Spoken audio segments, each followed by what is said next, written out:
أعوذ بالله من الشيطان الرجيم بسم الله الرحمن الرحيم الحمد لله رب العالمين وصلى الله على سيدنا محمد وآله الطاهرين اللهم صل على محمد وآل محمد. Once we have examined the types of verbs that we have, the past tense verb, the fi'l al-mudari', the present tense, and the command verb or the imperative, now let's talk about a type of sentence that is called al-mubtada wal-khabar. The literal translation of the mubtada is the nominative subject, and the khabar is the predicate. These are the linguistic translations. So al-mubtada would be translated as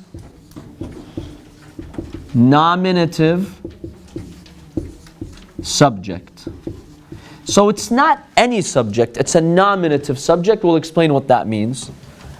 And al-khabar, which linguistically means news, when you give news about someone or a description of something, it's the predicate. And basically the predicate describes the subject. It gives you a description of the subject. Now, al-mubtada wal-khabar form the very basic types of sentences in Arabic language. Our first lesson, or the second lesson when we started with the book, we talked about al-Jumla al-Mufida, right? A complete sentence. The easiest way to form a complete sentence is through mubtada and khabar. Basically, the mubtada and khabar in their basic form are two nouns. You bring two nouns that give you a full, complete meaning, and no verb has to be involved. Just two words that are giving you a complete sentence. They're communicating a message to you. So for instance, if you look at the examples that you have in your book on page 28, al-mubtada wal-khabar starts on page 28. Let's look at example number 1. At-tuffahatu hulwatun. What is at-tuffaha? Apple. What is hulwa? Sweet or delicious. At-tuffaha here is mubtada.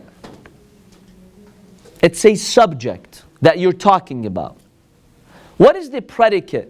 You're informing us of this subject. You're saying it's sweet, hulwatun. So hulwatun in Arabic is called khabar because it's informing you what the subject is. It's giving you some sort of news or description about the subject. So here at-tufaha is mubtada, hulwatun is the khabar. Now if you look at the endings, you will find that both of them end with a what? Dhamma. Al-mubtada in a normal case will end with a dhamma, and the khabar in a normal case will end with a dhamma. At-tufahatu, you see the dhamma? So it's marfu'. We call a mubtada marfu' because it ends with a dhamma. And this forms the most basic type of sentence in the Arabic language. At-tufahatu hulwatun. Now in Arabic you will find that oftentimes the mubtada and khabar are switched. Usually the subject comes first, then you give news about it. But sometimes, for various reasons, you can switch them around. So for example, if someone were to say, hulwatun at-tufahatu. You see the sentence here? Sweet is the apple. Instead of saying the apple is sweet. First of all, can you say that, or is this wrong? You can't say it. It's not wrong. Yeah, it's a little bit unusual. The common form is to bring the mubtada first, the subject, and then tell us about it with the khabar, with the predicate. But you could do this. Now, hulwatun at-tufahatu. Where is the mubtada here? It's the second one. The mubtada usually comes first, but sometimes it comes second. And this one is actually the khabar. We call this khabar muqaddam.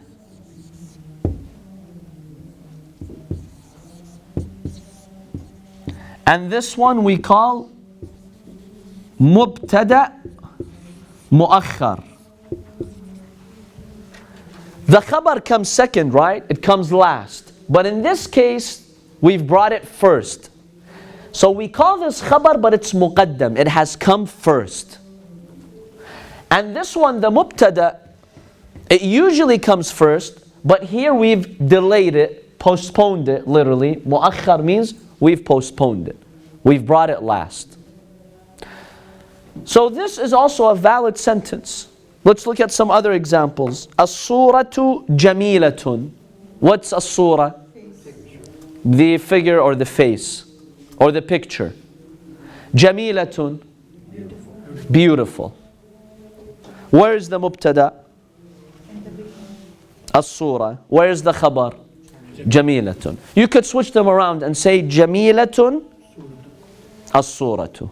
Now in the Quran, you will find in so many verses that the khabar comes first and then the mubtada comes second. That's natural. That is normal. This happens in many of the verses. So sometimes you have to think and see which one's the subject and which is the description for that subject. That helps you figure out where the khabar is, where the mubtada is. Now you can only have one mubtada, because one subject that you're talking about. But you can have several khabars. You can have several predicates. Can someone give us an example?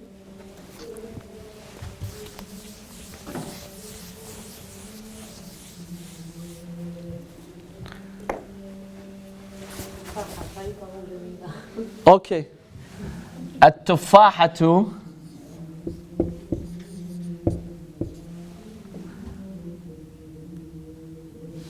That one was hulwa, right? Hulwatun jamilatun. You see this sentence? This is the mubtada, the tufaha. Hulwatun jamilatun. That's khabar number one, hulwa, because it's a predicate describing it. Jamilatun. It's beautiful. It's also beautiful, but we're not using any other word here. We're just bringing it directly. The apple is delicious, beautiful. That's what we're saying. We're not saying and. There's no wow here. Because when you have a wow, it changes the structure of the sentence. Over here you have mubtada, you have two khabars. Two descriptions, two khabars. So you can have a number of khabars. The mubtada is always one, but the khabar is how many? It could be two, it could be three. So there is no need of a conjunction at all. There is no need of a conjunction. No, you don't have to say wajamilatun. You just bring a second khabar. And then the third and the fourth. And the third and the fourth. Yes, that's fine. Would it make a difference if you did put a waw? Now you could say, put a waw over here, right? You could say the apple is hulwa, it's sweet, and it's beautiful. That's fine. But there's a reason why sometimes you don't want to bring the waw. Either it's more powerful in its literary form, or there's a greater emphasis, or just for the flow of the sentence. Now if you put a waw, this no longer becomes a second khabar. This is mubtada, this is khabar. But then once you have a waw, you have a conjunction here, and you have this word, this is no longer a second khabar if you bring the waw. I don't want to confuse you for now. This we'll deal with later. Now if you put the waw, something else happens. Let's put that for the future now. So know that you could have actually two khabars, and you don't need any conjunction, any other word. You don't need the waw. You don't need anything else. It's just like in English, when you say the apple is sweet, delicious. Do you have to bring the? Usually we put a comma, but do you have to put an and? You don't have to put an and. Yeah, you could say the apple is sweet and delicious, but sometimes for the sake of flow, for the sake of brevity, to be concise, you just delete the and. I saw this big, tall man. We say that, right? You don't necessarily have to bring the and. So this is the mubtada and this is the khabar. So if now you look at the bottom of the page of 28, in the box that says al-qa'ida, the general rule that summarizes this for us. Al-mubtada ismun marfu'. First of all, the mubtada is a noun. You can never have a verb that's a mubtada. The mubtada is a noun. Ismun marfu'. What's the haraka of it? It's a dhamma, so it's marfu'. في أول الجملة, it usually comes in the beginning of the sentence. That's its place. Al-khabar ismun marfu'. The khabar is also a noun, it's also marfu', ends with the dhamma. يكون مع المبتدأ جملة مفيدة. It comes with the mubtada to give you a complete sentence.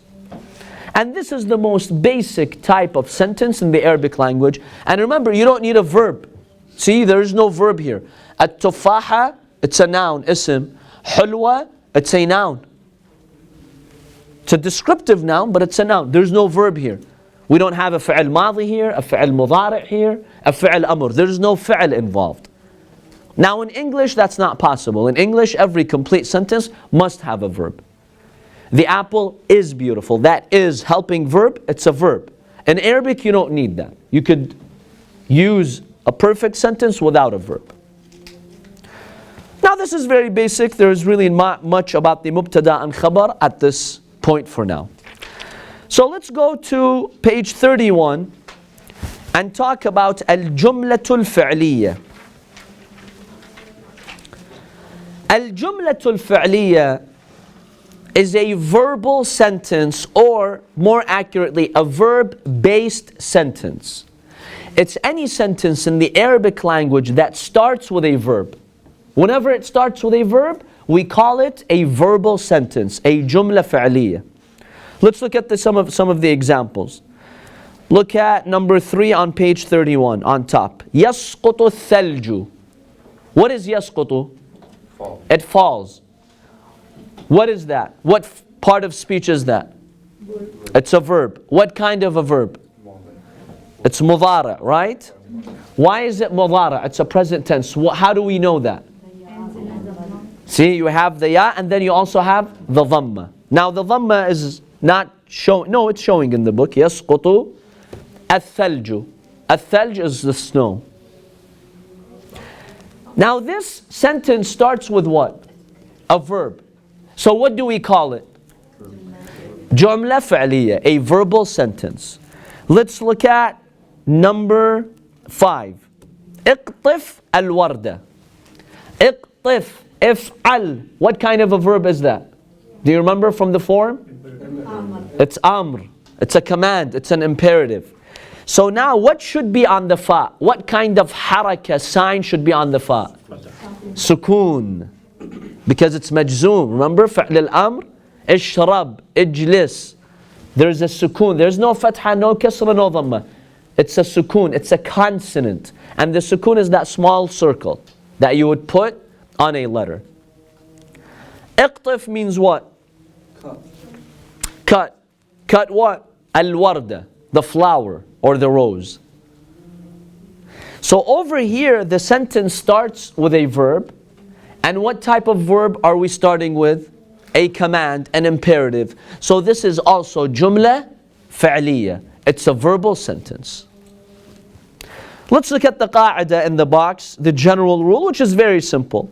It says, كل جملة, every sentence, تتركب من فعل وفاعل, that is composed of a fi'l, a verb, and a fa'il, which is a subject, تسمى جملة فعلية. We call that in Arabic جملة فعلية, a verbal sentence.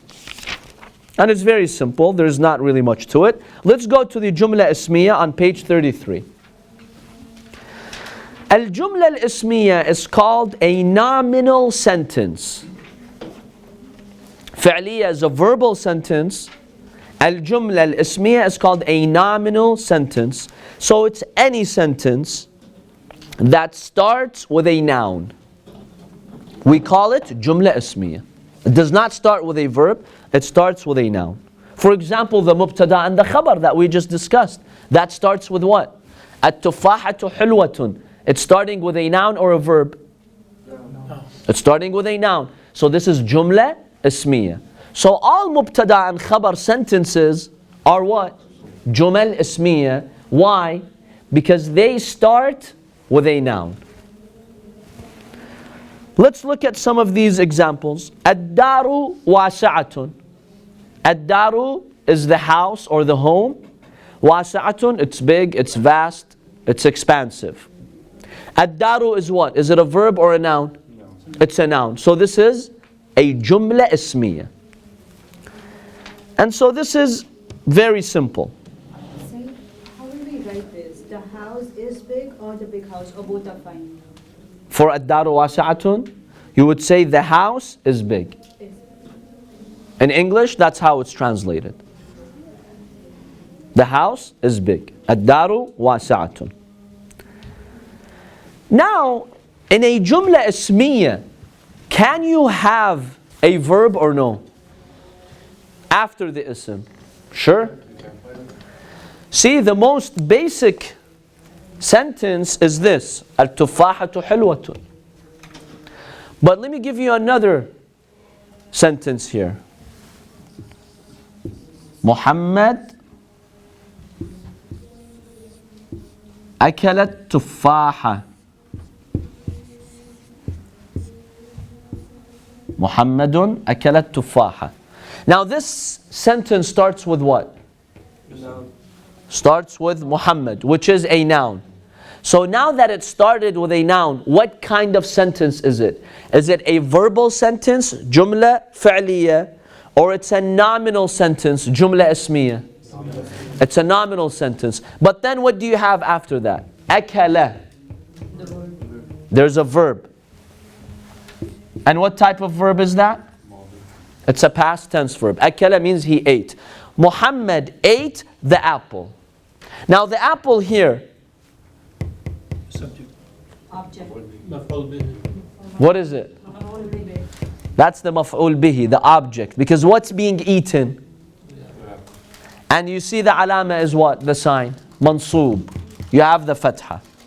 So this is the object, the maf'ul bihi that we discussed before. So Muhammad akalat tufaha. Muhammad, what is it? The fa'il we said before always comes after the verb, right? If it was akala Muhammad at-tufaha, it would be clear. Akala is the verb, Muhammad is what? Muhammad is the fa'il. Over here, Muhammadun akalat tufaha. When you switch them around, is this still the fa'il? Or this is mubtada? It's mubtada. And all of this sentence is the khabar. It's telling you about Muhammad. I don't want to confuse you too much. We'll examine this later. But this sentence, mubtada, and this all becomes the khabar. It gets a little bit tricky. So yes, in meaning it is the fa'il. But technically, grammatically, it's a mubtada. So basically, the first word of every single sentence is a mubtada, hence the name mubtada. If it starts with a noun. If you have a verb like akala Muhammad, that's no longer mubtada. That's now a verbal sentence. So let's not look at this for now. Just know that if you switch these around, you have different consequences when it comes in grammar. So Muhammadun akalat tufaha. That's a mubtada. This is a verb. This is the object. Now where's the fa'il here? We'll discuss that in the future inshallah, just to give you an idea. Where's the fa'il here? Yes, exactly. The fa'il here is he, huwa. but we've deleted it for the sake of the flow of the sentence. It's understood that there's a hidden fa'il here, which is the pronoun huwa. Muhammad akala huwa tufaha. He is the one who ate the tufaha. We'll examine later. Don't be confused about this for now. We'll examine this later, inshallah. So this is al-jumla al-ismiyya. Any sentence that starts with a noun, we call it al-jumla al-ismiyya, which is the nominal sentence. So all of the examples that you have are just basic sentences. But just know that we have more complex sentences, like this one here. It's a little bit more complex. Muhammad is the mubtada, but then after it, you get some more complexity there. So if you look at the qa'ida on page 33, the rule, it says kullu jumlatin. Every sentence that is composed of mubtada and khabar. It has a mubtada and then has a khabar. Tusamma jumlatan ismiyya. We call it a nominal sentence, a jumla ismiyya. Let's go to page 34 and look at some of these examples. If you go to page 34, under the practice number 4, it's saying ميز الجمل الفعلية من الجمل الاسمية. Let's distinguish between the nominal sentence and the verbal sentence. وعين المبتدأ والخبر والفعل والفاعل. Let's do some practice. Look at number 2. يسقط الجدار. يسقط الجدار. First question, is this a verbal sentence or a nominal sentence? Is it a فعلية sentence or a اسمية sentence? فعلية sentence. Why? It starts with a verb. It starts with a verb. So where is the verb? يسقط. What does it mean? To fall. It falls. What type of verb? مضارع. What's الجدار here in this sentence? It's fa'il. Fa'il. Right? It's just the subject. You have a verb and you have a subject. And what is the sign of this fa'il, the ending? It's a dhamma, marfu'. يسقط الجدار, a verb. Why is this verb also has the dhamma? Why is this verb marfu'? Because it's present tense. Because it's a present tense verb. It's a mudara. And we stated that the mudara always is marfu' in its normal case. So here you have a فعلية sentence and you have the فعل يسقط and the فاعل الجدار. Let's look at number 8. الزجاج مكسور. الزجاج means glass. مكسور means it's broken. Is this جملة اسمية or جملة فعلية? اسمية. Why? Because it starts with a noun. Exactly. It starts with a noun. Where is the mubtada? Where is the khabar? Zujaj is the mubtada. الزجاج is the mubtada. Where is the khabar? Maksur.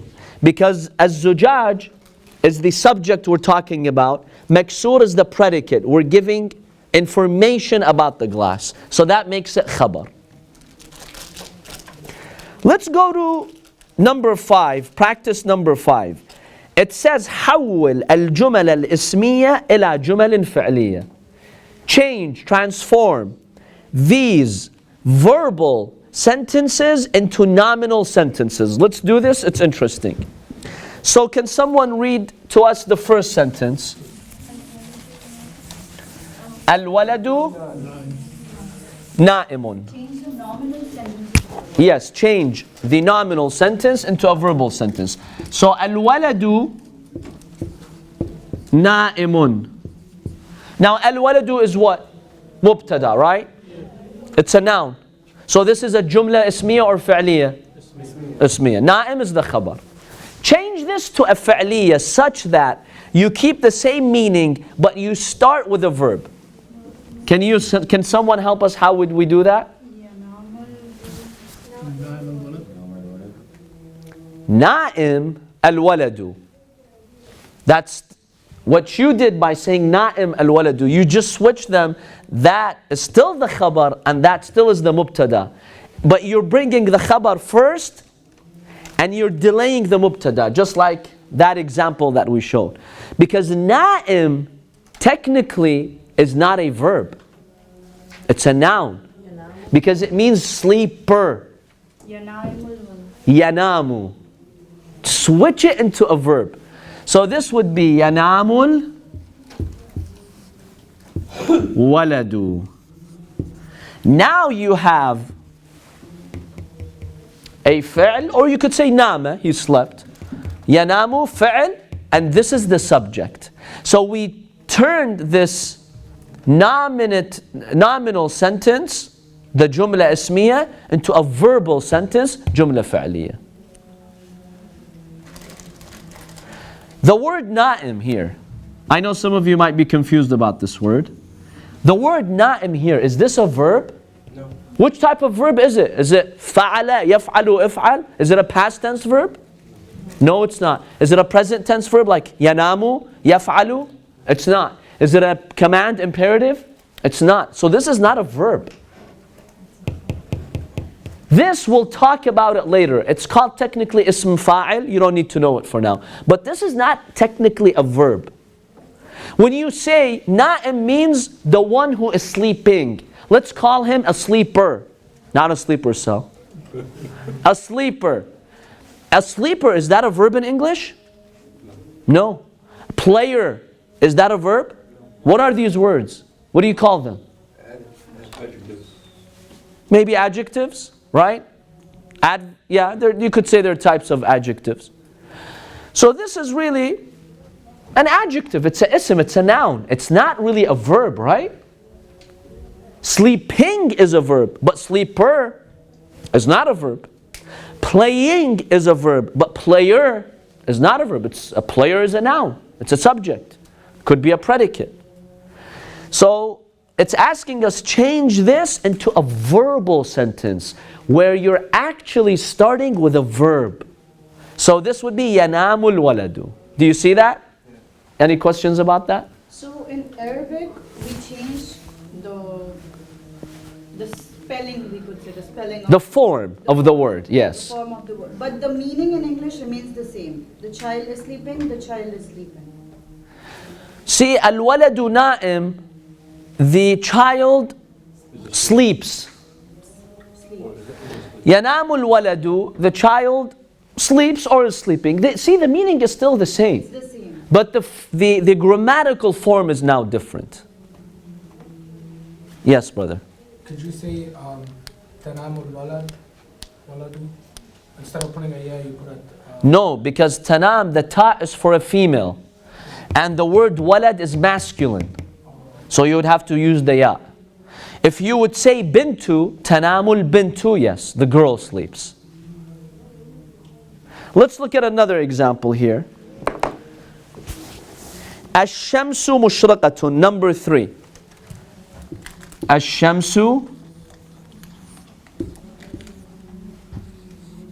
mushraqatun. Ash-shamsu mushraqatun. First of all, what type of sentence is this? No, why? It starts with the sun. It's ismiyya. That's the mubtada, that's the khabar. It starts with a noun, so it's a jumla ismiyya, right? Because it starts with what? With a noun. Is there any verb here? No. Mushriqa. There's no verb here. It's describing what the shams is doing. Mushraqa means shining, radiant, shining. The sun is shining. The shining sun. The radiant sun. So this is mubtada, this is khabar. So this is technically, it's not a verb. Which form does it follow? Is it fa'ala? Sharaq? Ashraqa? No, it's not. Is it yushriqu? Yaf'alu? No, it's not. Is it a command? It's not. So you know this is not a verb.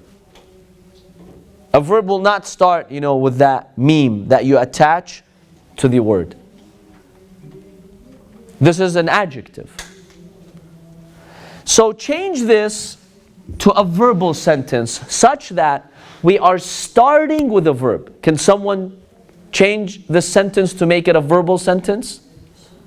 Start with a verb. Use this word here and make it into a simple verb. Either past tense verb or a present tense verb. That's fine. تشرق الشمس. تشرق. Now why did we put the ta for this? Because it's feminine. Because shams is feminine. تشرق الشمس. The sun is feminine. So we'll use the ta for the feminine. You see how we switched this Jumla ismiyya into Jumla fi'liyya? The Jumla ismiyya starts with a noun. Change it to a fi'liyya. Take that action that's being described, turn it into a grammatical verb, start with that verb, and you have Jumla fi'liyya. Yes? Why are we bringing it on a weight of if'al in present tense instead of bringing it on yaf'al? Why did we say tushriku instead of saying tashriku? Tushriqu, because we said that the present tense verb yaf'alu has several forms. Yaf'ulu, yaf'ilu. No, the ta, why is the ta having a dhamma? Why is it tushriku and why not tashriku? Why are we bringing it on the weight of if'al? Is what I'm trying to... Oh, this one, you mean the ta over here. Because this one is not the simple thulathi form, where you have, for example, fa'ala yaf'alu. This is ashraqa yushriqu. It's following a different form. When you look at if you want to know if this is a simple form or a more complex form, because we have many forms of the word or the verb, look at the past tense verb. Is it sharaqa, fa'ala, or is it ashraqa? There's an additional alif which tells you this is a different type of form. So because of that difference in form, we have the dhamma here. Otherwise, it would have been a fatha, for example. Like alima ya'lamu. And how do we know that the past is a different form? We have to memorize that? Yeah, this is just through memorization. Yes. So this is another example. Let's take a look at a third example. Al-kitabu nafi'un, number 4. Al-kitabu nafi'un. Al-kitabu nafi'un. Al-kitabu is what? Is it a noun? Is it a verb? It's a noun. So what kind of a sentence are we dealing with? Ismiyya, right? A nominal sentence, because it starts with a noun. So that's the mubtada, and that's the khabar. Nafi' is what? Beneficial. The book is beneficial. Change that to a jumla fi'liyya where we're starting with a verb using the same meaning. Yes. Say that again. Munafi'. Nafi'. We're saying the book is nafi', meaning it's beneficial. Nafi', yanfa'. So change that into a verb. Yanfa'. Yanfa'ul kitab. Just a simple verb. Yanfa'ul kitabu. Yanfa'u is a verb which means it benefits. And the subject, the fa'il, is al-kitabu. You get the idea, right? That if it starts with a noun, it's jumla ismiyya. If you want to change it, get the idea, turn it into a verb and say yanfa'ul kitabu. This is now a jumla fi'liyya. It's a verbal sentence, a verb-based sentence.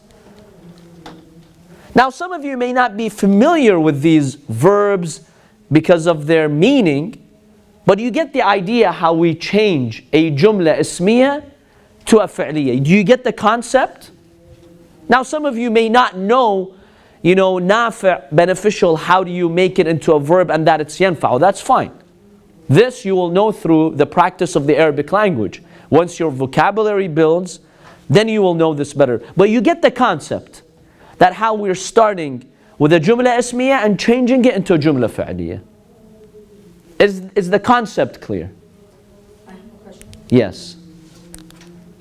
So there is no difference between the mubtada khabar and the jumla ismiyya? Well, the Jumla al-ismiyya starts with a mubtada and khabar. Yes, Okay. that's all that it's saying. So they're pretty much the same. Mubtada and khabar form the nominal ismiyya sentence. So any questions about that? Let's look at number 6, exercise number 6.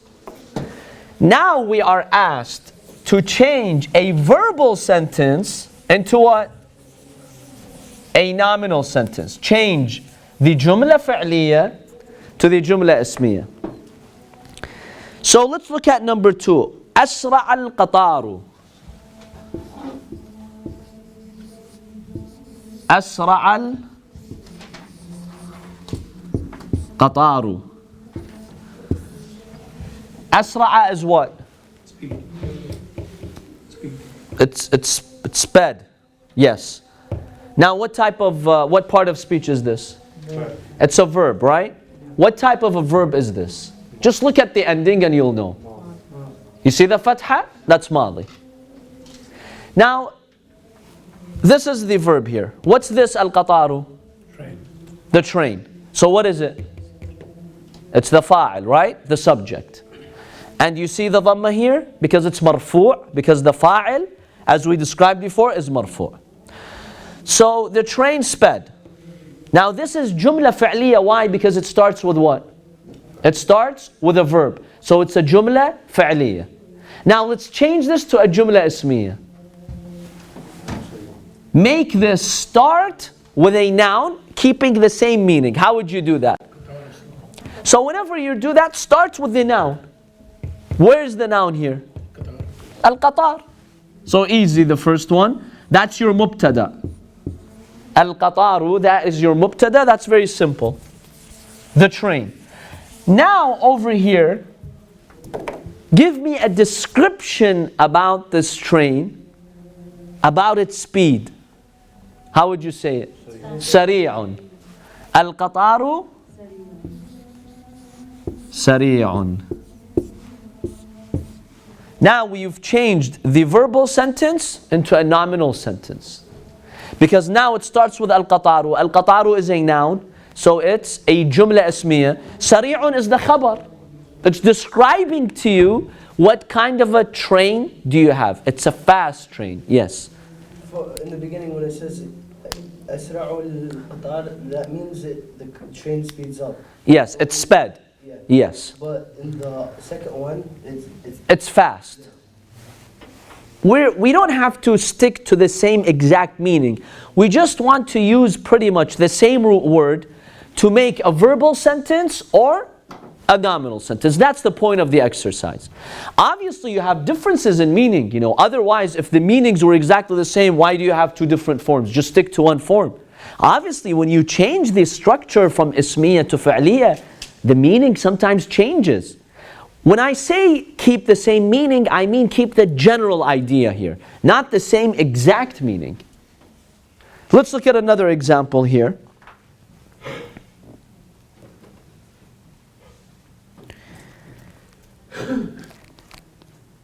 يثمر البستان. Or let's look at that one, it's easier. Number 6. يضيء المصباح. يضيء المصباح. Lights.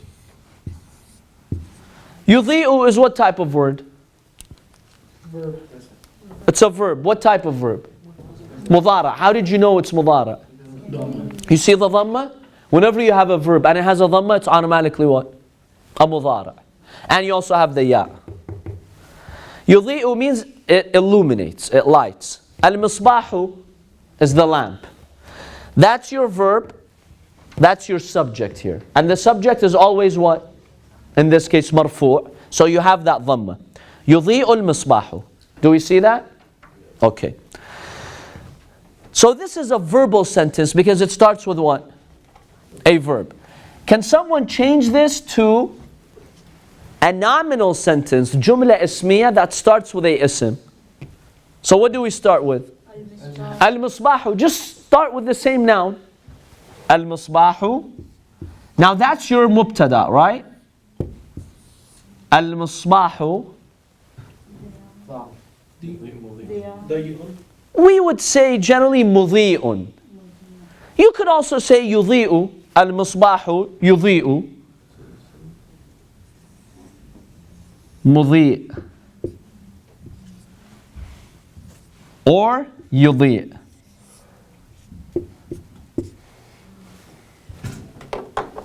Now you have a Jumla ismiyya. Al-Misbahu yudhi'u. The Misbah illuminates. Now there's a technical difference between mudhi' or yudhi'. I don't want to confuse you. There's a technical difference. They're both khabar. If you say mudhi, because this is not a verb, it's an adjective that's describing, that's just the khabar. If you say yudhi'u, you bring a fi'l. Every fi'l needs a fa'il. So now the sentence yudhi'u becomes the khabar, and you have a deleted, omitted pronoun, which is huwa. Let's not confuse ourselves with that. We'll leave that for later. But there's a slight difference between the two. But for now, all you need to know is that the Jumla al-ismiyya starts with a noun. Jumla al-fi'liyya starts with what? It starts with a verb. That's all. That's the Jumla ismiyya, and that's the Jumla al-fi'liyya. Any questions about this? So to change Jumla ismiyya to Jumla al-fi'liyya is pretty easy, but changing the other way around, could we just move the verb from the beginning to the You can. You can just move the... You can switch them around and you get a Jumla ismiyya. That's fine. But then your khabar will be a little bit more complex. Has to be... You don't have to modify it, but in meaning, yes. You would have to consider that there's a deleted pronoun over there, because now whenever you have a fa'il, you need a fa'il. But if you just want to keep it basic two words, you would use mudhi'. Put it in an adjective form. Now these details we don't need to know for now. Just know that the verbal sentence starts with a verb, and the Jumla ismiyya starts with a noun. That's all we need to know for now. Any questions about that? Let's look at the next lesson, which deals with the mudari', and this is a very important lesson. And it's simple, it's not that hard. نصب الفعل المضارع. فعل المضارع on its own, by itself, in a simple form, what haraka does it have? It's marfu'. It has the what? The dhamm. However, there are some agents, some words that will make the fi'l al-mudari' mansoob. It will give it a fatha. We call these adawat al-nasb.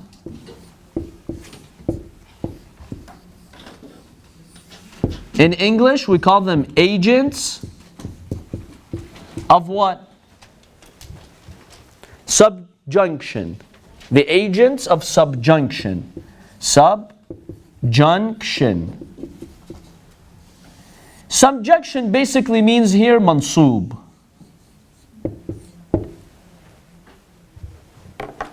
Words that will make a fi'l al-mudari' mansoob. That's just what it means. Do you remember when we talked about the maf'ul bihi, the object, which is also mansoob, right? He ate the apple. Akalat tuffahata. It's also mansoob. Now in Arabic we call both of them mansoob.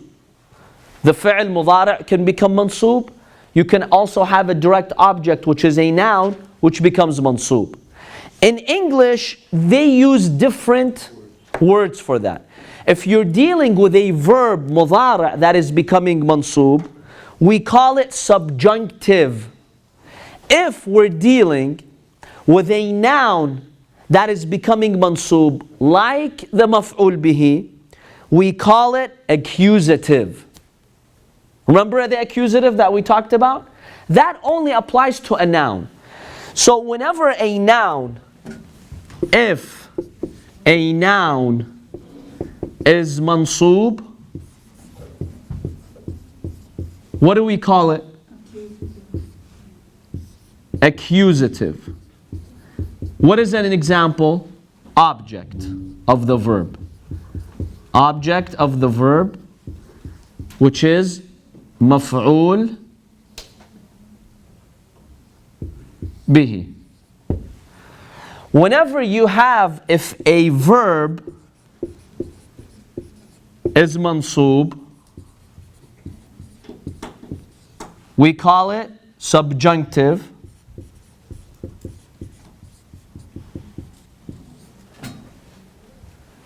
So they're both mansoob and they will end with a fatha. But in English they just have this, difference for them. So whenever a noun is mansoob, we call it accusative, like the maf'ul bihi. Whenever we have a verb that becomes mansoob, we call it subjunctive. Now we have 4 agents that will make a fi'l mansoob. What are they? We have 4. Let's write them here. An, lan, kay, hatta. What does an mean? That. What does lan mean? Never. So an means that. Lan means what? Never. And then we have K. K means in order to.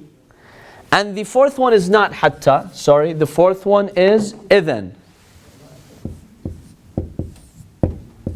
What does idhan mean? So, in that case. So we have these agents of subjunction which you will bring only before a fi'l mudari'. These 4 that we're talking about, they will only come before what type of verb? Fi'l mudari'. Right? They don't come before a noun. Whenever you have an, lan, you don't have a noun after it. You have a verb after it. Now when you bring the fi'l al-mudari', instead of the fi'l al-mudari' being marfu' with the dhamma, it will become mansoob. It will have a fatha. Let's give some examples here. What happens with al-madi then? It doesn't apply to fi'l purpose, just mudari'.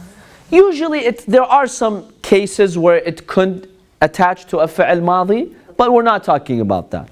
We're just now talking about the fi'l al-mudari'. They usually attach to the fi'l al-mudari'.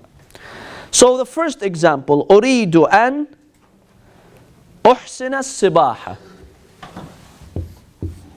أريد أن أحسن السباحة.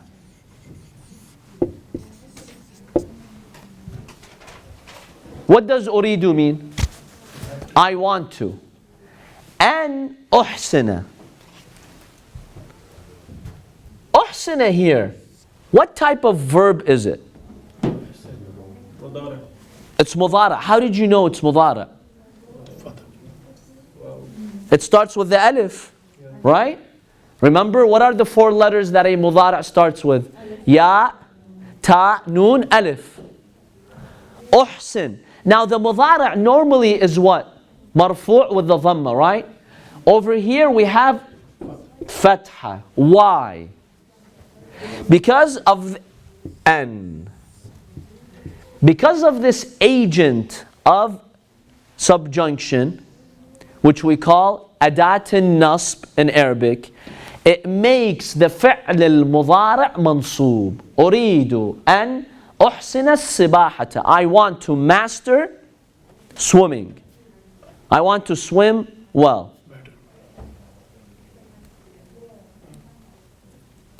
The first one, أريد, what type of verb is it? مضارع.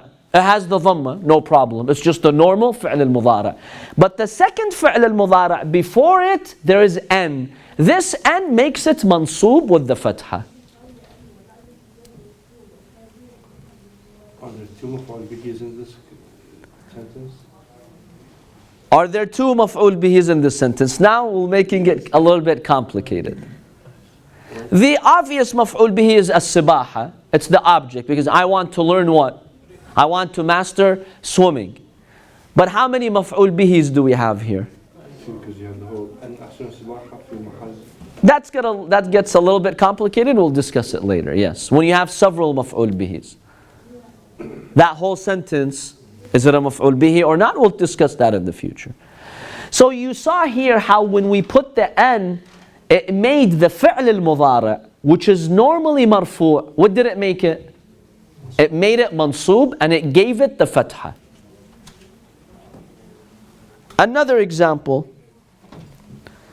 لن أكذب. لن